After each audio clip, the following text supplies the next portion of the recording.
안녕하세요. 문희진입니다. 네. 만나 뵙게 되어 반갑습니다. 저는 오늘 이 자리에 이제 제가 그동안 10여 년 동안 대치동에서 이제 고등 상위권 애들을 주로 수업을 많이 해왔었습니다. 근데 이제 이런 기회가 이 자리가 있는 게 저는 오늘 너무나도 감사드립니다. 왜냐하면 고등을 하다 보면 요즘 이제 갈수록 더 큰 갭과 문제들이 좀 종종 발생하는데요.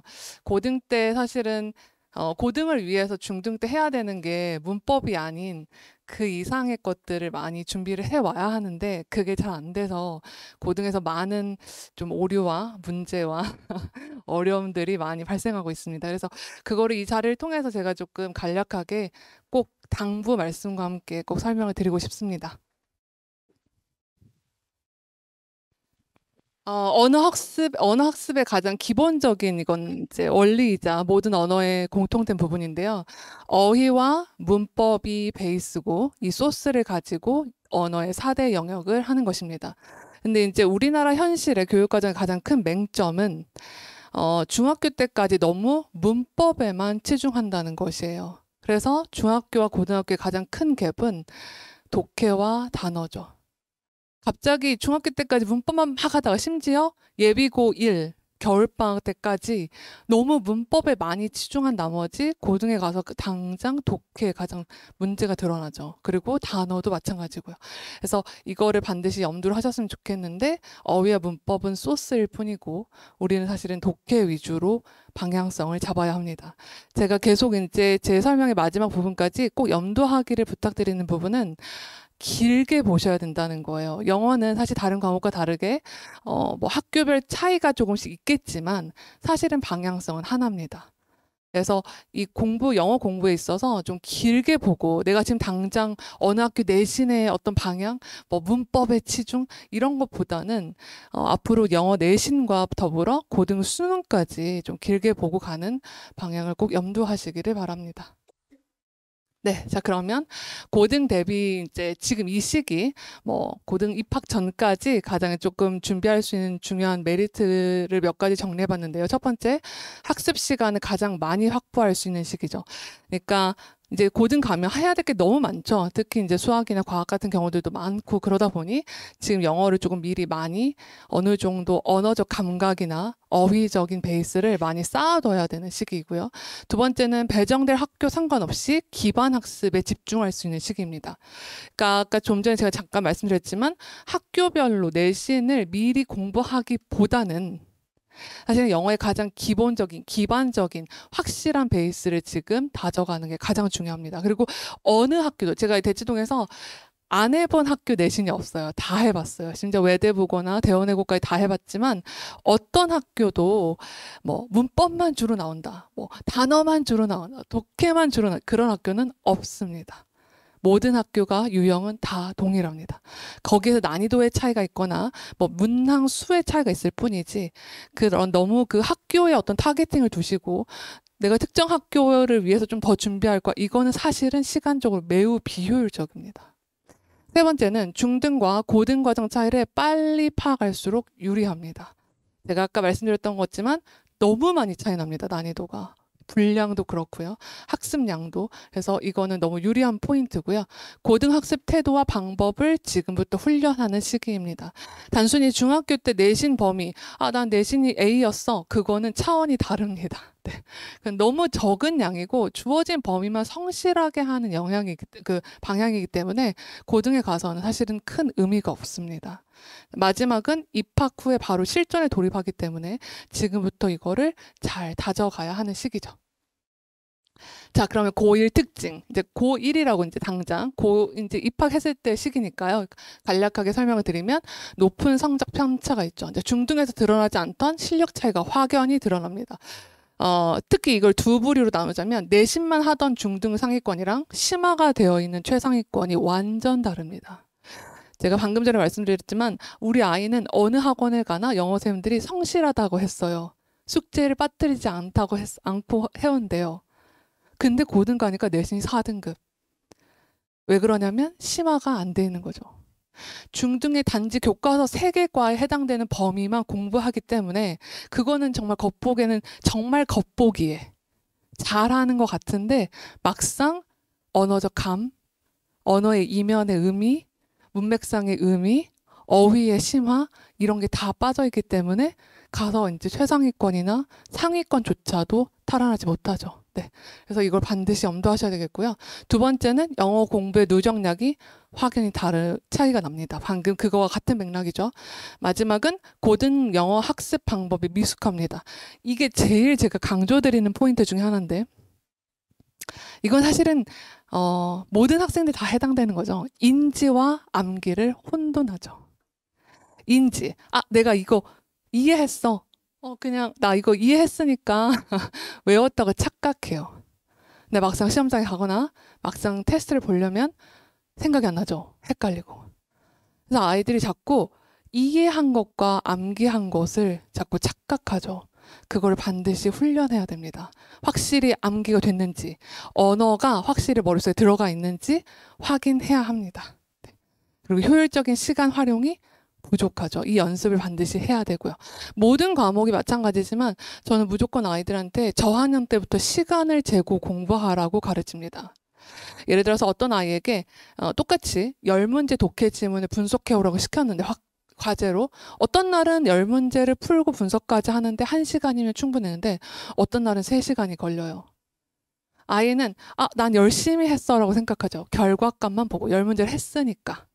근데 3시간이 걸린 날은 너무너무 비효율적이죠. 1시간에 끝날 거예요. 나머지 2시간을 다른 과목을 공부하거나 여러 가지 할 수 있는데 3시간이 걸린 거죠. 집중력이 현저히 약한 거죠. 그래서 시간 체킹을 해야 집중력이 얼마나 좋은지도 확인할 수 있습니다. 그래서 반드시 시간을 효율적으로 활용하는 방법도 연습해야 합니다. 지금부터. 자, 그럼 중등 영어와 고등 영어의 차이를 간략하게 내용적으로 보자면 제가 아까 말씀드렸던 중등 A와 고등 1등급인데요. 지금 이제 이 아이들이 고등학교에 가면 5등급제죠. 1등급이 10%인데요. 보통 중등 A면은 대치 쪽에서는 최대 30%까지도 나옵니다. 전교생에. 그러면 이제 어머님들이 가장 고1 때 죄송한 말입니다만 현타가 오는 거는 우리 아이가 A였어. 근데 고등 가니까 3등급 이러죠. 근데 그건 너무 당연한 결과예요. 왜냐면 A는 30%잖아요. 근데 고등 1등급은 10%밖에 안 되죠. 그리고 또 하나, 여기서 이제 조금 추가로 말씀드릴 거는 5등급제라고 해서 우리 애가 이제 5등급제니까 당연히 1등급은 잘 들어오겠지. 절대 아니죠. 네. 근데 문제는 5등급제가 되게 표면적으로는 쉬워 보이지만 함정은 뭐냐면 앞으로 그럼 대학 입시에서 내신에서 2등급은 아예 쳐주지도 않을 겁니다. 기존에 2등급 커트라인이 11%였거든요. 그게 지금 1등급 안으로 들어갔죠. 그렇기 때문에 이제는 뭐 2점 초반대도 어떻게 가지 않을까? 이제 그건 의미가 없습니다. 네. 1등급 안에 들어와야죠. 두 번째, 범위가 최소 5배 이상. 이건 5배가 아니고요. 뭐 심하게는 8배, 10배까지도 차이 납니다. 엄청나죠. 시험 범위 양이 너무 많기 때문에 이거를 단순히 베이스가 없는 상태에서 내신 기간에 커버를 한다? 그거는 어렵습니다. 할 수는 있겠죠. 단지 이해하는 수준으로. 네, 암기와 확실한 학습은 안 되겠죠. 그다음에 세 번째는 고등 영어는 단순 암기 시험이 아닙니다. 제가 뒤에서 보여드릴 거지만 내신조차도 전부 다 모든 학교가 이제 변형으로 나옵니다. 시험 범위를 딸딸딸 외웠는데 등급이 안 나와 이런 말들도 들으셨을 거예요. 당연하죠. 변형이 많은데. 그러니까 기본적으로 내용을 이해를 확실히 하고 그거에 관련된 어휘가 2개, 3개 더 플러스가 되어 있어야 내신을 해결할 수 있습니다. 그래서 독해 추론 능력까지도 요구하는 상황이고요. 그 다음에 독해 지문과 문장 길이 이런 독해 중요도가 현저하게 증가하고 있습니다. 제가 뒤에서 샘플을 보여드릴 건데요. 그 다음은 어휘 난이도 학습량이 급상승하고요. 제한된 범위가 아닌 수업 외의 내용을 다수 출제합니다. 아마 다른 과목도 그런 것 같은데요. 이게 요즘에 엄청난 수업 시간에 전체 시험 범위 3분의 1은 수업을 아예 안 하십니다. 그냥 범위 하나 던져주고 알아서 공부해. 심지어 그 수업 때 안 하신 범위, 그 범위에서 그럼 좀 쉽게 나오느냐? 절대 그렇지 않습니다. 거기서 서술형도 나오고 고난도 변별력 문제도 다 나옵니다. 학교에서 수업을 안 한 지문을 가지고 시험에 많이 내죠. 그렇기 때문에 소화 능력이 미리 준비가 되어 있어야겠죠. 자, 마지막은 시험 시간이 부족합니다. 시험지가 보통 많은 학교는 16페이지까지 가요. 페이지 수가 16페이지인데 그걸 50분 안에 서술형까지 다 써야 됩니다. 그러면 거의 뭐 이거는 그냥 정독을 할 수가 없죠. 그렇기 때문에 다시 한번 강조드리는데 시간 제한을 두고 공부하는 훈련을 하셔야 됩니다. 자, 그러면 여기서부터 제가 이제 이거는 자세하게 확대는 못 보여드리고 그 이제 전체적 이미지만 한번 보시면 이게 이제 내신 기출 문제입니다. 그래서 이게 휘문고 내신 기출 문제인데 여기 보시면 이게 지문 하나에 이렇게 엄청나게 길죠. 독해 지문을 읽고 이제 여기 해당되는 문제들을 푸는 건데 이 지문이 토플 지문이에요. 교재를 이제 일반 뭐 모의고사 이런 지문을 쓰지 않고요. 휘문은 토플 교재를 쓰죠. 외대부고나 대원외고처럼. 그래서 이 지문 자체가 또 변형돼서 나와요. 그래서 지문의 단어가 되게 어렵습니다. 자, 이거는 숙명여고 기출문제인데요. 보시면 이 학교가 이제 유명한 건 페이지 수가 14쪽에서 16쪽까지도 갈 때가 있어요. 근데 심지어 이 지문이 엄청 그냥 딱 보셔도 길죠. 그 다음 페이지를 보면 자, 이게 독해 지문이 아니라 선지입니다. 선지. 이 지문을 읽고 이 선지를 따로 읽어가지고 내용과 연계성을 파악해야 됩니다. 그래서 다시 한번 이 대목에서 강조드리고 싶은 건 그러면 이제 숙명을 안 보내야지 막 이런 생각 하시겠지만 근데 이제 숙명은 장단이 있어요. 뭐 장점도 있어요. 뭐 학교에 이제 약간 쉬운 부분도 있는데 어쨌든 독해가 정말 중요하다는 걸 다시 한번 강조드리고 싶습니다. 자, 이거는 이제 대원외고 시험지인데요. 대원외고도 이게 이제 토플 지문에서 출처를 내서 이게 지문이 엄청 긴데 문제는 꼴랑 뭐 하나, 두 개 이렇게밖에 안 나오죠. 네. 그래서 이게 또 다 변형이고요. 서답형 뭐 이런 거 다 비슷합니다. 그래서 제가 스타일이 비슷한 걸 보여드리려고 하는 거고 이거는 모의고사인데요. 고1 모의고사와 고3 모의고사의 길이 비교 살짝 그냥 이미지화 시키시면 확실히 고3 모의고사는 빽빽하죠. 이게 이제 고3 작년 수능 기출문제에 제가 캡처해서 넣어놓는 건데요. 제가 이제 이걸 보여드리는 이유는 고1 때 우리 애가 1등급이었어요. 근데 고3 때 가니까 3등급이 나오네요. 정말 난이도 차이가 많이 납니다. 고1과 고3은 정말 많이 나요. 그래서 그 아이의 그 고1, 2때 모의고사 성적을 기억하시고 아 고3 때 가면 수월하게 하겠거니 이런 생각 절대로 하시면 안 됩니다. 제가 여기서 조금 추가로 설명드리고 싶은 건 어머님들이 이제 제가 이렇게 상담도 많이 하는데요. 어렸을 때 뭐 우리 애가 조기유학 갔다 왔어요. 영어 유치원 나와서 영어는 많이 했어요. 이제 그랬는데 고등 가니까 뒤통수 맞아요. 막 이러시거든요. 근데 왜 그러냐면 일단 여러 가지 요인이 있겠지만 초등학교 때 영어를 집중적으로 시키시다가 갑자기 중학교 때 이제 멈추세요. 이제 수학 과학이 급하죠. 물론 중요하죠. 수학 과학이 중요한데 언어는 꾸준히 해야 되잖아요. 그러니까 영어를 다른 과목보다 많이 하라는 얘기는 아니에요. 근데 적어도 꾸준히 연마를 해야 문해력이 쌓이겠죠. 근데 갑자기 우리 애가 샬라샬라 되고 약간 발음도 좋고 막 이렇게 중학교까지는 어쨌든 커버업이 돼. 그래서 중학교 때 안 하고 갑자기 고등을 가세요. 제가 그 이제 영어 교육학, 통번역 전공도 다 했는데 그 언어를 오래 하다 보니까 이제 그 미국에서 애들 예를 들어 어떤 아이가 초등학교 때 미국에 이제 조교학을 갔어요. 거기서 초등학교 영어만 하다 오는 거예요. 거기서 영어를 마스터나 어떤 높은 수준의 영어까지 하다 오는 게 아니에요. 제발 그 부분을 혼돈하지 않으셨으면 좋겠어요.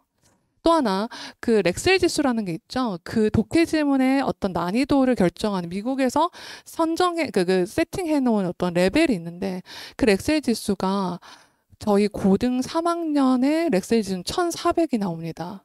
근데 1,400은 미국의 대학 교과 과정하고 맞먹는 분의 그 리딩 수준이에요. 근데 그거를 내가 우리 애가 어렸을 때 많이 했어. 아니면 뭐 그걸로 갈 수가 없습니다. 네. 그래서 제가 부탁드리고 싶은 건 꾸준히 해야 된다는 거 다시 한번 강조드리고 싶습니다. 자, 고1, 3 방금 제가 한 지문을 좀 확대해서 보면 보이실지 모르겠는데 여기서 제가 약간 희미하게 슬래시를 해놨는데요. 고1 모의고사 지문은 이렇게 한 문장의 길이가 짧습니다. 한두 줄, 두세 줄. 근데 고3은 여기서부터 여기까지가 한 문장입니다. 그리고 이 지문을 1분 30초 안에 읽고 풀어야 됩니다. 이런 지문이 대부분이고요. 그러니까 계속 말씀드리지만 어휘 구문에 기반한 독해가 정말 중요합니다. 그러면 이제 제가 지금부터 이 수업에서 꼭 하고 싶은 세 가지 방향성에 대해서 이제 말씀드리도록 하겠습니다. 첫 번째는 풍부한 어휘력 강화입니다. 제가 이제 오랫동안 이제 이쪽에서 이제 일을 하다 보니 학부형님들이 이제 전에 우리 아이를 이제 최상위권에 해가지고 서울대 보내고 어머님들이 많이 소개해가지고 개별적으로 이제 연락도 많이 오세요. 그러면 대부분 이제 연락 오시는 분들은 이제 고3을 앞두신 분들이 대부분이시거든요. 근데 저는 이제 어머니한테 좀 생뚱맞게 혹시 주변에 중학생 자녀 있으신 분 있으시거나 아니면 둘째나 셋째 있으시면 제발 부탁드린다고 단어랑 독해 좀 많이 하라고 그 얘기를 꼭 첨언을 드리거든요. 중학교 때 어휘 정말 많이 쌓아놔야 됩니다. 자, 여기 제가 샘플로 넣어놨는데요. 제가 지금 앞으로 슬라이드에 나오는 예문들은 전부 다 고3에 기출됐던 수능이나 평가원 기출했던 문장들 제가 샘플링으로 넣어왔는데요. 보통 저희가 어카운트 하면은 계좌나 뭐 많이 아는 애들은 설명 정도만 알고 있거든요. 근데 이게 중요성이란 뜻이에요. 제가 여기 지금 빈칸을 뚫어놓은 건 지금 실제로 여기 빈칸의 답으로 문제가 나왔던 거예요. 어카운트를 답으로 골랐어야 돼요. 중요성이란 뜻을 알아야 답을 쓸 수 있는 거죠.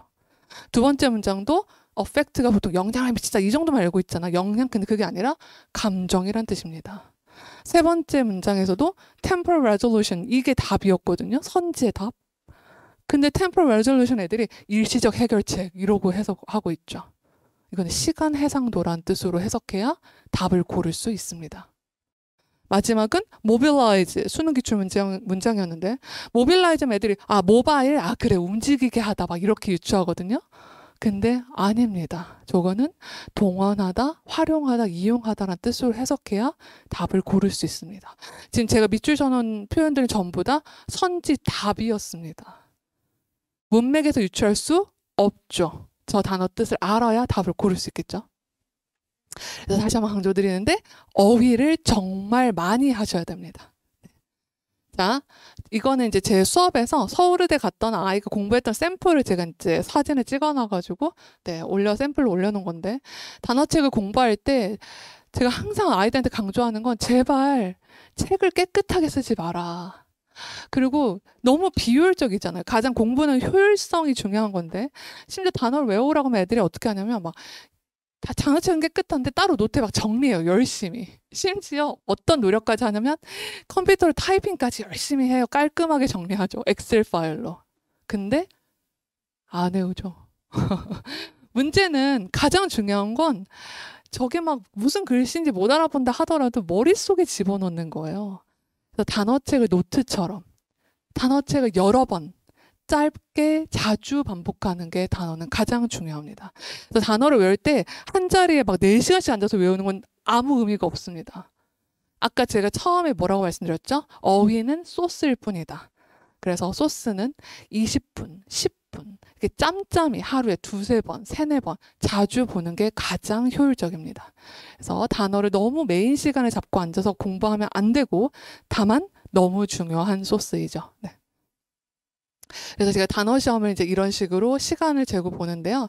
이제 오른쪽에 있는 같은 경우는 단어 시험이라기보다는 제가 독해 과제에서 내줬던 지문 내용 중에서 이 아이들이 이거를 문맥상 이 단어를 좀 직역해가지고 이상하게 할 것 같아. 그런 것만 제가 골라가지고 의역하는 문장의 의미를 간단히 설명해봐라는 이런 시험도 함께 봅니다. 네. 자, 두 번째 학습 방향입니다. 방향이 너무 중요하죠, 학습은. 자, 두 번째는 구문 학습으로 문장 구조 이해와 영작 실력을 향상하는 겁니다. 사실 문장 구조 이해까지는 이제 내신 플러스 수능 독해까지 너무 유용한 방향이고요.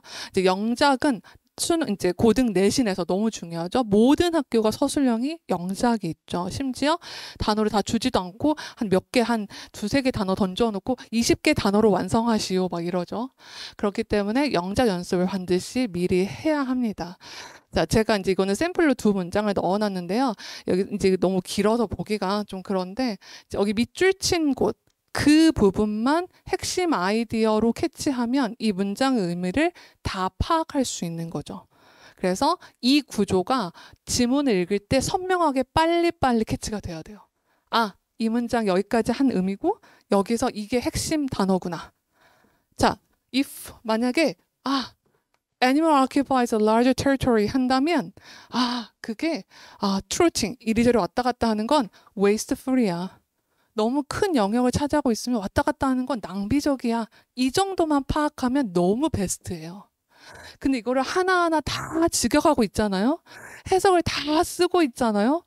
비효율적입니다. 그렇게 써도 이해는 못합니다. 그래서 우리는 구문을 크게 보는 훈련을 해야 합니다. 두 번째 문장도 마찬가지고요.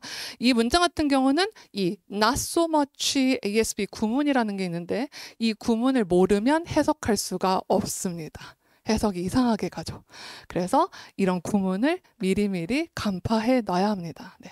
그래서 제가 계속 말씀드리는 건 기본적인 문법은 어느 정도 초등이나 중등 때 하잖아요. 근데 너무 그 문법 막 여기 투부정사가 맞아 막 무슨 용법 뭐 감정이 뭐니 제발 부탁드리는데요. 그거에 포커스를 두고 계시면 늦습니다. 네.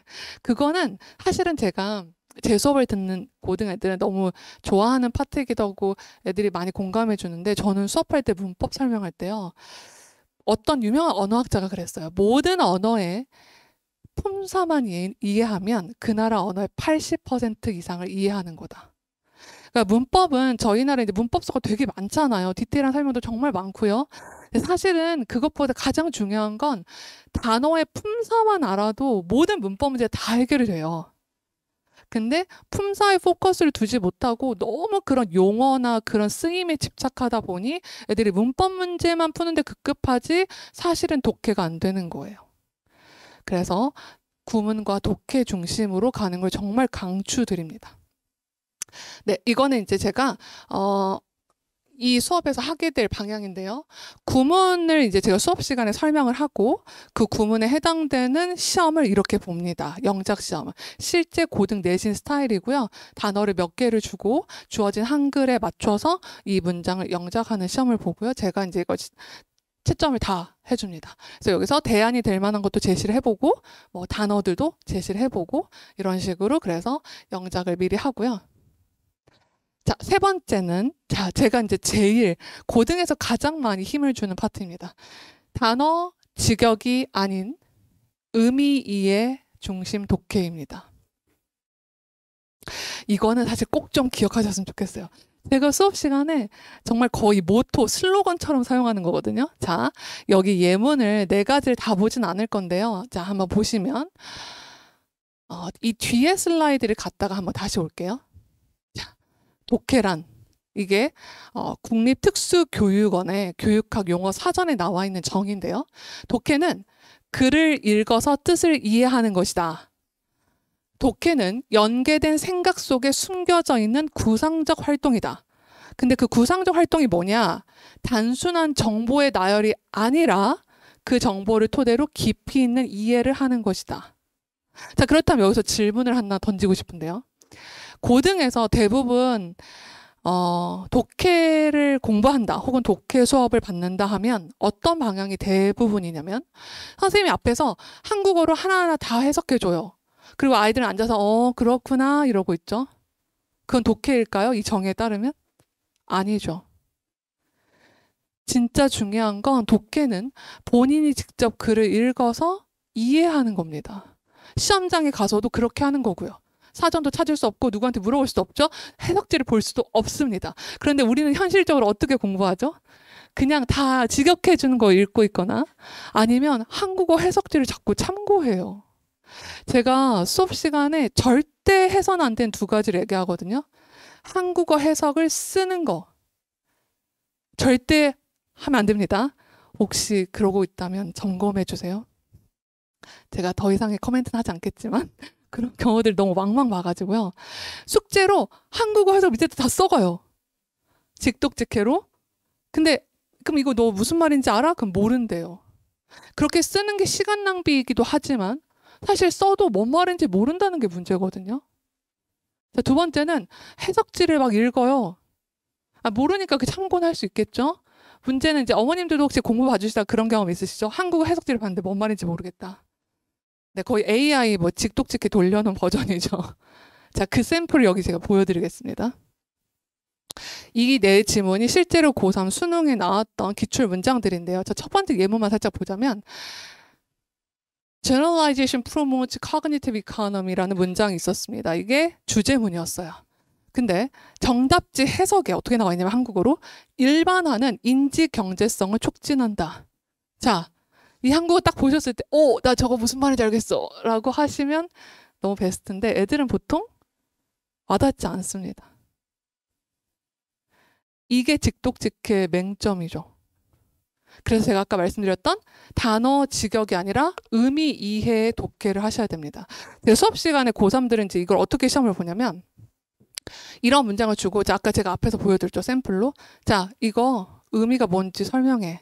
이런 시험을 보거든요. 근데 작년에 어떤 고3이 작년 영어가 어려웠죠. 4%대였는데 걔가 98 나온 친구거든요. 시험 볼 때 제너럴라이제이션 동그라미 치고 생각 화살표 아래로 이렇게 해서 냈어요. 답안에. 제가 너무 칭찬했어요. 인지는 생각이죠. 이코노미는 효율성이나 절약이라는 뜻이 있습니다. 생각을 효율적으로 적게 한다는 얘기거든요. 일반화가 뭐죠? 디테일을 다 따지는 게 아니죠. 그냥 이렇다라고 퉁치는 거죠. 그러니까 이 문장을 읽었을 때 저 이미지가 딱 떠올라야 돼요. 그 정도까지 글을 읽어야 합니다. 자, 두 번째 문장 하나만 더 드리면 세 번째 문장으로 갈까요? 이게 진짜 유명한 문장인데 올해 고3 6월 평가원 1.4%짜리 엄청 역대급 문제였죠. 뭐 소위 말하는 외대 부고에서도 전교생의 3분의 1밖에 1등급이 안 나왔다. 시대인재에서도 극소수만 1등급이 나왔다는 시험 문제였는데요. 자, 이 문장을 보시면 일단 정답지 해석만 한번 읽어볼까요? 정보 콘텐츠가 물리적 매체에 풀 수 없게 고정된 아날로그 환경에서는 분명하다. 디지털 환경에서는 매체가 메시지 일부가 아니다. 이렇게만 읽었을 때 무슨 말인지 아실 것 같아요? 저는 한국어가 저게 한국어 맞나? 약간 네, 글자만 한글이고요. 그래서 다시 한번 강조드리는데 한국어 해석지를 너무 정독하면서 공부하면 안 됩니다. 영어를 영어적 뉘앙스로 캐치하는 훈련을 해야 합니다. 자, 그래서 보시면 이 문장은 되게 간단해요. 이게 오답률 1위였고 뭐 해설가님 저마다 너무 어렵게 올려놨는데 되게 심플해요. 아날로그에서는 인포메이션과 피지컬 미디엄이 픽스드 2야. 아까 착 달라붙어 있어. 아날로그가 뭐죠? 예를 들자면 이런 책이죠. 책. 여기에 안에 있는 글자, 정보가 이 종이 책과 분리가 되지 않죠. 글자마다 떼어낼 수 없잖아요. 그 다음 문장, 그럼 디지털에서는 어떻냐? 디지털에서는 반대겠죠. 떨어질 수 있겠죠. 그 관계를 얘기한 거예요. 미디엄과, 디지털의 미디엄은 예를 들어서 아이패드나 뭐 이런 거 될 수 있겠죠. 미디엄은 메시지의 is not part of. 이거를 일부가 아니다라고 직역하면 안 됩니다. 관련성이 없다. 디지털에서는 미디엄, 매체, 아이패드가 정보, 그것이 담고 있는 정보와 분리가 가능하다. 이렇게 되어야 됩니다. 그게 돼야 할 때 답을 쓸 수 있죠. 실제로 여기에 빈칸으로 답을 냈었거든요. 그래서 다시 한번 강조드리는데 직역하면 안 됩니다. 직역을 안 하려면 일단 기본적으로 어휘가 많이 돼야 되고 구문이 빨리 들어와야 되고 그리고 글을 많이 읽어야 됩니다. 그래서 마지막 문장 같은 경우는 이 세 줄의 내용을 보면 전혀 선입견에 대한 단어가 하나도 안 나와요. 그냥 아랍 세상은 어떻고 미국은 어떻고 이렇게 나왔는데 이 세 줄의 핵심이 바이어스, 편견이다. 이거를 유추해내는 문제를 냈었습니다. 자, 그래서 요즘 문해력 얘기 많이 하죠. 그래서 문해력이 정말 중요합니다. 그래서 길게 보시고, 다시 한번 강조드리는데, 고3 때까지, 저희의 사실은 뭐, 당장은 고등학교가 어디냐가 중요하겠지만, 사실 고등학교를 선택하는 그것 또한 뭘 위한 거죠? 가장 1차적 목적인 대학이잖아요. 그러니까 길게 보시고 공부의 방향성을 세팅하셔야 됩니다. 자, 그러면 독해, 제가 이제 수업 때 독해 애들한테 과제를 내주면 아이들이 이런 식으로 해와야 돼요. 이건 좀 그냥 낙서 같아 보이지만 단순히 눈으로만 읽으면 절대 안 되고요. 핵심 포인트들을 체크해가면서 공부해 와야 합니다. 그래서 주제문이 어딘지, 소재가 어디 있는지, 답의 근거가 어디 있는지, 선지는 어떻게 소거해야 하는지, 그래서 지문에서 반드시 그 단서를 찾아와야 합니다. 네. 자, 이런 식으로 이제 독해 과제를 내주죠. 자, 제 수업의 이제 특징에 대해서 말씀드리겠습니다. 이제 후반부로 가고 있습니다. 좀 지루하시더라도 한 5분 안에 끝내도록 하겠습니다. 자, 첫 번째, 단순한 문제풀이가 아닌 분석 훈련을 통해 영어 학습에 확신을 갖게 되는 수업입니다. 그래서 아이들이 어떤 얘기를 제일 많이 하냐면, 선생님 모의고사 보고 와서 이제 수능 보고 나서도 전화를 하는데요. 아, 자기 진짜 답이 너무 확실하게 보인다, 지문에서. 제가 이제 어제 어떤 학생이랑 만나서 밥을 먹었는데, 이번에 전체 한 개 틀린 친구거든요. 6월 평가원 1.4%였을 때 걔가 400점 만점을 받았어요. 영어는 다 맞았고요. 근데 그 친구가 1학년 때부터 영어를 잘했느냐? 그렇지는 않습니다. 그래서 되게 꾸준히 이렇게 분석 훈련을 계속해서 그 실력에 이르게 된 거거든요. 자, 두 번째는 자유로운 Q&A. 저는 수업 때 제가 일방적으로 해석한 수업이 절대 아닙니다. 제가 아까 말씀드렸지만 저는 한국어로 다 해석해 주지 않습니다. 일단 아이들 1차적으로 독해 과제를 읽어오고 그 읽어올 때 소재, 주제문 파악을 해오라고 합니다. 그럼 그걸 가지고 계속 질문을 던집니다. 이거 소재가 뭐야? 주제문이 어디 있어? 이거 왜 답이 안 돼? 이거 왜 답이야? 여기서 어떻게 표현이 패러프레이즈 된 거야? 이걸 계속 질문하면서 수업을 하는 방식입니다. 그래서 수동적 일방적 학습이 아니라 능동적으로 아이들이 계속 참여할 수 있게 하는 수업이고요.